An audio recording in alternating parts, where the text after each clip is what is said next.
संवत्सर चक्र, ऋतु चक्र, ये क्या है, इस पर विचार करेंगे। ये ज्योतिष से संबंधित विषय है, लेकिन ये जो संवत्सर चक्र है, ऋतु चक्र है, इसी के आधार पर आयुर्वेद में ऋतुचर्या बताई गई। मित्रों नमस्कार। इन दिनों आप जानते ही हैं कि हम ग्रीष्म ऋतु में प्रवेश कर रहे हैं और हर ऋतु की तरह से इस ऋतु में भी अपने शरीर का, अपने अपनों का हम किस तरह से ख्याल रखें और आयुर्वेद इस मामले में हमारी कैसी मदद कर सकता है। तो ये बहुत ही एक रोचक और ज़रूरी विषय है और इस विषय में हम गुरुदेव के साथ, आचार्य श्री बसंत कुमार जी के साथ इस पूरे विषय में प्रवेश कर रहे हैं और उन्होंने बहुत ही उदारता के साथ हमें इस विषय में पूरी जानकारी दी है। तो इस विषय के अंदर जो असल एक तरह से कहें हमारी जो मोटी मोटी जिज्ञासाएं रहती हैं, उन तक आने से पहले इस पूरे विषय का एक वो सैद्धांतिक पक्ष हमारे सामने रखेंगे ताकि अपने आप से भी हम इस विषय में निर्णय ले सकें, अपनी दिनचर्या को सुधार सकें और अंत में जाकर जब ये बातचीत पूरी होती है तो हमें लगेगा कि इस मौसम की, इस ऋतु की एक बेहतर समझ हमारे पास है और ऐसे कितने छोटे छोटे उपाय हैं जिससे हमारे जीवन की गुणवत्ता बढ़ सकती है, हम बीमारियों से बचे रह सकते हैं और इस जीवन का सच में आनंद ले सकते हैं। ओम या सृष्टि सृष्टुराद्या वहति विधिहुतं या हविर्या च होत्रिः ये द्वे कालं विधत्तः श्रुति विषय गुणा या स्थिता व्याप्य विश्वं यामाहुः सर्वबीज प्रकृतितया प्राणिनः प्राणवन्तः प्रत्यक्षाभिप्रपन्नः तनुभिरवतु वः ताभिरष्टाभिरीशः। सभ्य सामाजिक गण, आज हम संवत्सर चक्र, ऋतु चक्र, ये क्या है, इस पर विचार करेंगे। ये ज्योतिष से संबंधित विषय है, लेकिन ये जो संवत्सर चक्र है, ऋतु चक्र है, इसी के आधार पर आयुर्वेद में ऋतुचर्या बताई गई। ज्योतिष के बिना आयुर्वेद एक कदम भी आगे नहीं चल सकता। तो जब हमें संवत्सर चक्र, ऋतु चक्र समझ में आ जाएगा, उसके बाद आयुर्वेद में जो ऋतुचर्याएँ हैं वो कैसी हैं, क्यों बदलती हैं, उसका मनुष्य पर, वनस्पति जगत पर कैसे प्रभाव पड़ता है, वो मौलिक सिद्धांत पहले हम विचार करेंगे। तो देखिए, ये जो मैंने श्लोक बोला कालिदास का अभिज्ञान शाकुंतल का श्लोक है, इसमें लिखा ये द्वे कालम विधत्ता। काल का जो विधान करते हैं दो, कौन, सूर्य और चंद्रमा। तो सामान्यतया हम भारतवासी जो भारतीय संस्कृति को मानते हैं वो अपना जो संवत्सर चक्र चलाते हैं, ऋतु चक्र है, उसके बाद मास है, उसके बाद पक्ष हैं, तिथियां हैं, ये जो काल के विभाजन है और उसके अनुसार जो हमारी चर्या है, व्रत उपवास हैं, पर्व हैं, जो चलाते हैं, दैनिक चर्या है, ये सूर्य और चंद्र, इनकी जो गति है उसको आधार मानकर हम अपने क्रियाकलाप करते हैं।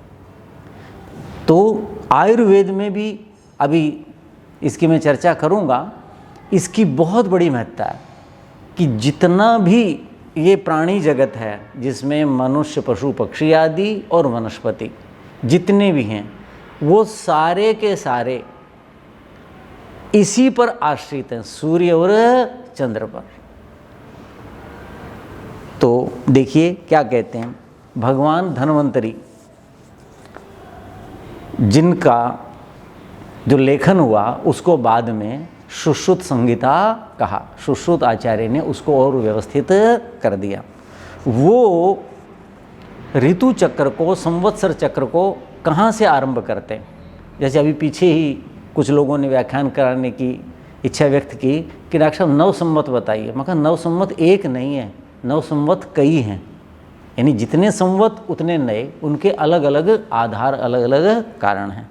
तो यहाँ हम आयुर्वेद की दृष्टि से विचार कर रहे हैं।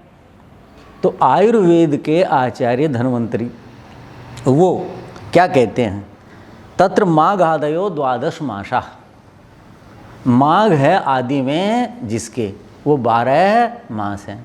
सामान्यतया आप लोगों को देखोगे ज्योतिष में या कर्मकांड में क्या कहते हैं, चैत्र वैशाख, चैत्र से आरंभ करते हैं।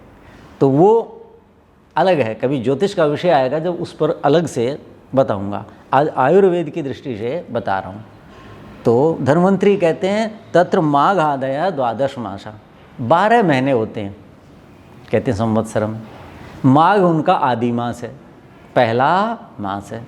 इसका बाद क्या हुआ, माघ, फाल्गुन, चैत्र, वैशाख, ऐसे ये सारे महीने, ठीक है ना जी, ऐसा वो कहते हैं। अब इसका आधार क्या है माघ का, माघ मास उत्तरायण का पहला मास है। जिस दिन सूर्य मकर राशि में प्रवेश करता है, उस बिंदु पर आता है, जिसे हम मकर संक्रांति कहते हैं, उस दिन से सूर्य मकर राशि में संक्रमित होता है, उस दिन से माघ मास का आरंभ हो जाता। उसमें भी सूर्य की दृष्टि से 2 गणनाएं हैं, एक सायन पद्धति, एक निरयन पद्धति। ज्योतिष में विस्तार से बताऊंगा इसको, लेकिन सायन पद्धति के अनुसार, सायन पद्धति के अनुसार सूर्य जो है वो मकर राशि में 22 और 21 की जो रात है, यानी लगभग 3 बजे के आसपास, 22 होने से पहले 21 की जो रात्रि बीती, जो हम प्रातःकाल जो ब्रह्म मुहूर्त में उठते हैं 3 साढ़े 3 बजे, उस समय इस बार सूर्य उत्तरायण हुआ था। अंग्रेजी की दृष्टि से जानना चाहें तो उस दिन से माघ मास का आरंभ हो गया था। ये सौर मास कहलाते हैं। कौन मास कहलाते हैं? सौर, सूर्य के मास, सूर्य की गणना के अनुसार। चंद्रमा की गणना के अनुसार अलग गिनती होती है। तो मकर संक्रांति उस दिन मनानी चाहिए। मैं अपनी परिषद की तरफ से मकर संक्रांति का यज्ञ 22 तारीख को ही करता हूँ वर्षों से, जब से मैंने ये अध्ययन किया। और जो है वो रूढ़ी चल रही है, वो ठीक नहीं है जो 14 जनवरी को मनाते हैं। वो निरयन पद्धति है, उसका आधार भिन्न है, लेकिन सूर्य तो मकर राशि में उस दिन आ जाता है और उसी दिन होना चाहिए। तो ये कहा। अब आगे लिखते हैं धन्वंतरी, द्विमासिकम ऋतु कृत्वा षड ऋतुओ भवन्ति। द्विमासिकम ऋतु, 2 महीने की एक ऋतु है। जब ऐसा हम करेंगे तो एक संवत्सर में कितनी ऋतु हुई? षड ऋतु, 6 ऋतुएं होती। ठीक है जी। तो अब इस संवत्सर चक्र में 6 ऋतुएं होगी। वो कहते हैं कि जैसे शिशिर, तो पहली ऋतु क्या है वहाँ कौन सी है? वसंत मानी जाती है, चैत्र वैशाख। और यहाँ क्या है? शिशिर, शिशिर वसंत और ग्रीष्म। उसके बाद वर्षा, शरद और हेमंत। ये 6 ऋतुएं हैं। ठीक हो गया? क्रम से ये चलती है। इनका आधार क्या है? अब कहते हैं द्वे अयने, 2 अयन होते हैं, उत्तरायण और दक्षिणायन। तो उत्तरायण की दृष्टि से सूर्य जिस दिन उत्तर की तरफ अयनवानी गमन आरंभ करता है, उस दिन पहले दिन 22 दिसंबर या सौर गणना के अनुसार जिस दिन सूर्य मकर राशि में आ गया, वो सौर गणना का क्या है? संवत्सर का पहला दिन है। और वो पहली ऋतु शिशिर ऋतु है। तो उत्तरायण में 2 अयन हैं, यानी कितने हो गए? 12 मास में 6 महीने, और 2 महीने की एक ऋतु, अर्थात उत्तरायण की 3 ऋतुएं हुई। उत्तरायण की कौन सी हुई? 3। शिशिर ऋतु पहली, वसंत और ग्रीष्म, ये 3 ऋतुएं उत्तरायण की हैं। जब 21 जून सूर्य कर्क राशि में आ जाएगा सायन पद्धति के अनुसार, और वही यथार्थ है। नैरयन पद्धति जो है वो तो आज से 1450 साल पहले उस समय सूर्य 14 जनवरी जिसे आप कहते हैं उस दिन होता था। इतना अंतर आ गया, 60 साल में लगभग एक दिन का अंतर आ जाता है। सूर्य जब परिक्रमा कर रहा है, हम ये मान रहे हैं ना, वैसे तो पृथ्वी परिक्रमा कर रही है किसकी, लेकिन हम लोग व्यवहार में देखते हैं ना, सूर्य उदय हो रहा है, इतना ऊपर आ गया, ढल गया, अस्त हो गया, ये हमें बढ़िया समझ में आता है, लोक व्यवहार से बढ़िया चलता है। तो उस दृष्टि से हम क्या कहते हैं कि भाई पृथ्वी घूम रही है। तो पृथ्वी जो है घूमने की बजाय क्या हुआ, सूर्य घूम रहा है, ऐसा हम कह देते हैं, है विपरीत। तो सूर्य जो है वो जो संपात हैं, जिन्हें कर्क रेखा और मकर रेखा कहते हैं या भूमध्य रेखा कहते हैं, उन पर गत वर्ष जिस दिन था उससे कुछ समय पहले ही आ जाता है हर वर्ष। और ऐसे ही धीरे धीरे अंतर होता होता लगभग 60 साल में एक दिन का अंतर हो जाता है, और वो इतना अंतर हो चुका है। तो आज यहाँ हो चुका है। तो चलिए, ज्योतिष का लंबा विषय हो रहा है, तो मैं ये बताना चाहता था 2 अयन हैं। क्या है? 2 अयन है, एक उत्तरायण एक दक्षिणायन। तो उत्तरायण का जो पहला दिन है वो सूर्य के 9 संवत का पहला दिन है। शिशिर ऋतु का पहला मास कौन सा? माघ मास, उसका पहला दिन। तो माघ और फाल्गुन शिशिर ऋतु, ठीक हो गया। चैत्र और वैशाख वसंत ऋतु, ज्येष्ठ और आषाढ़ ग्रीष्म ऋतु। ये 2 अयन है। उसके बाद अब ये जो अयन है इसके बारे में मैं बता दूं, क्योंकि सिद्धांत तभी समझ में आएंगे ऋतुओं के। ये 3 उत्तरायण की ऋतुएं हैं, बची हुई जो 3 हैं वो दक्षिणायन की हैं, वर्षा, शरद और हेमंत। चलिए, तो उत्तरायण क्या है, उसमें ये ऋतुएं। इन ऋतुओं में भगवान सूर्य, भगवान अर्कः ऐसा प्रयोग करते, आप्यायते। उत्तरायण का देवता कौन है? सूर्य। इन 3 ऋतुओं में उत्तरायण में भगवान सूर्य आप्यायते, वो बलशाली होते हैं।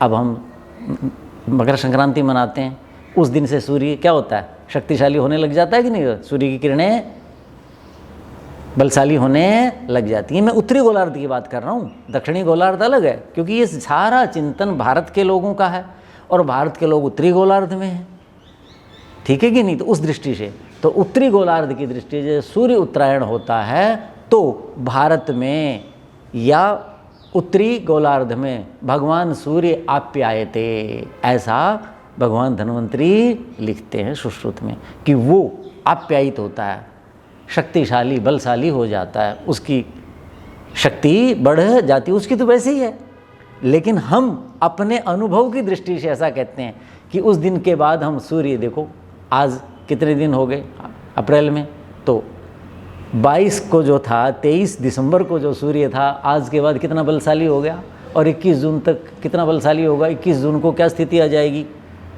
उत्तरी गोलार्ध में? क्या स्थिति? हिमालय में आग लग जाती है, आपको याद हो, पतझड़ होगी, पत्ते गिर रहे हैं, बांस हिलेंगे, अग्नि चिंगारियाँ गिरेंगी, वहाँ हिरण आदि और पशु घूमेंगे, पत्थर गिरेंगे पहाड़ से एक दूसरे टकरा करके, चिंगारी हुई और आग लग जाएगी पत्तों में, और वो बुझती नहीं है, वहाँ तो दमकल नहीं जा सकती, कुछ नहीं। सूर्य इतना बलशाली हो जाता है, सब जगह देखिए लूज लग जाएगी, बुरा हाल हो जाएगा, बाहर निकल नहीं पाएंगे लोग। 21 जून की स्थिति आ जाएगी, उस दिन कर्क रेखा में चला जाएगा। उसके बाद धीरे धीरे क्या हो जाएगा, 22 जून से सूर्य का बल न्यून हो जाएगा, और 21 दिसंबर को न्यूनतम होगा। किसका? सूर्य का बल। तो ये बताना चाहते हैं। ये सिद्धांत जिनको समझ में आ गया, उनको आगे ऋतुचर्या समझ में आएगी। फिर जो मैं उदाहरण दूंगा, बताऊंगा, उतने मात्र से बात नहीं होगी। जब आपको सिद्धांत समझ में आ गया कि 2 और 2 4 होते हैं, तो 2 केले और 2 सेव 4 होंगे, 2 आलू और 2 लोकाट भी 4 ही होंगे। 2 और 2 4 समझ में आ जाने चाहिए, नाम बदल दो कोई बात नहीं। तो ये वही सिद्धांत है, मूल सिद्धांत समझ में आ गया तो उसके बाद फिर ऋतुचर्या समझ में आ जाएगी आयुर्वेद की। तो यानी उत्तरायण में भगवान सूर्य धीरे धीरे बलवान होता है, शिशिर ऋतु में कम, शिशिर में भी माघ मास में कम, फाल्गुन में और बलशाली, चैत्र में और बलशाली, वसंत ऋतु में, वैशाख में और बलशाली हो जाएगा, फिर ग्रीष्म ऋतु आ जाएगी, ज्येष्ठ में और बलशाली, और आषाढ़ में पूर्ण बल पर होगा कौन? भगवान सूर्य। उसका फिर सब पे प्रभाव होगा। कैसा होगा ये बता देता हूँ। ये कहा उससे क्या प्रभाव होगा सूर्य से? कहते हैं कि अनेन, इससे तिक्त कषाय कटुक रसा बलवंतो भवंती। इससे कौन? आयुर्वेद में 6 रस हैं, मधुर, अम्ल, लवण। ये जो है कफ की वृद्धि करते हैं। कटु, तिक्त और कषाय ये किसकी वृद्धि करते हैं? कटु, तिक्त और कषाय। समझ गए कि नहीं? ये रूक्ष हैं, ये कफ को शांत करते हैं, कम करते हैं। तो ये कहते हैं कि तिक्त, कषाय, कटुका रसाः, शिशिर ऋतु में तिक्त रस होता है प्रकृति के 100 पदार्थों में, जल में, औषधियों में, वनस्पतियों में, और वसंत ऋतु में कषाय रस होता है, और ग्रीष्म ऋतु में कटुक रस होता है। तो जब रस सिद्धांत समझ में आ जाएगा, अर्थात तिक्त रस क्या करता है? कफ को क्षीण करता है, कटुक रस क्या करता है? क्षीण करता है, और कषाय रस क्या करता है? क्षीण करता है। आगे बात समझ में? अर्थात धीरे धीरे जून तक, ग्रीष्म ऋतु के अंत तक हमारे शरीर में कफ किसे कहते हैं? जलीय अंश, धातुओं की तरलता, धातुओं का भरा होना, वो कफ कहलाता है। ठीक है। और पित्त किसे कहते हैं? अग्नि तत्व को कहते हैं। और वायु रुक्षता का नाम है। मोटे रूप से समझा दिया, आगे और समझा देंगे। ठीक है। तो उत्तरायण में कफ धीरे धीरे, शरीर की जो धातु है जो शरीर को धारण करती है, जिसके कारण हमारी वृद्धि हुई है, बच्चे उनमें सबसे ज़्यादा कफ होता है। हम जो होते हैं बच्चे, उस समय कफ होता है। यौवन में हमारे अंदर पित्त, अग्नि तत्व बहुत ज़्यादा होता है, और वृद्धावस्था में वायु की प्रधानता। उस समय आप देखो टेढ़े मेढ़े हो जाते हैं, शरीर की धातुएं क्षीण हो जाती। तो ये सिद्धांत समझ में आना चाहिए कि उत्तरायण के समय में सूर्य क्या होगा? धीरे धीरे बढ़ेगा। पहली जो ऋतु है शिशिर में, उसमें तिक्त रस प्रधान होगा, दूसरी वसंत ऋतु में कषाय रस, और उसके बाद कटुक रस किसे कहते हैं? मिर्च का जो स्वाद है उसको कटुक रस कहते हैं। कषाय तो समझ गए, कसैला, जैसे कच्चा आम का पत्ता खा लीजिए, अमरूद का, तो कसैला होता है ऐसा। और तिक्त नीम को कहते हैं, नीम का जो रस है। ये ऐसे होते हैं। ये मोटी बात आ गई समझ में। अब हम करते हैं दक्षिणायन। दक्षिणायन जो है, अच्छा, उसका लाभ क्या होगा? उत्तरोत्तरम सर्व प्राणिनाम बलम हीयते। ये बात तो मैं बोल चुका, लेकिन आचार्य की भाषा में बता दूं। धीरे धीरे, उत्तरोत्तर का मतलब क्या है? माघ, फाल्गुन, चैत्र, वैशाख, ज्येष्ठ, आषाढ़, शिशिर, वसंत और ग्रीष्म, इस ऋतुओं में धीरे धीरे प्राणी नाम, सभी प्राणियों की, लता वनस्पतियों की, सब का बलम अपचीयते, क्षीण होता है। कब सूखेगा तो बल कम होगा। ये मोटा सा सिद्धांत समझ में आना चाहिए। उसके बाद ऋतु चक्र समझ में आ जाएगा, आहार विहार समझ में आ जाएगा, ऋतुचर्या।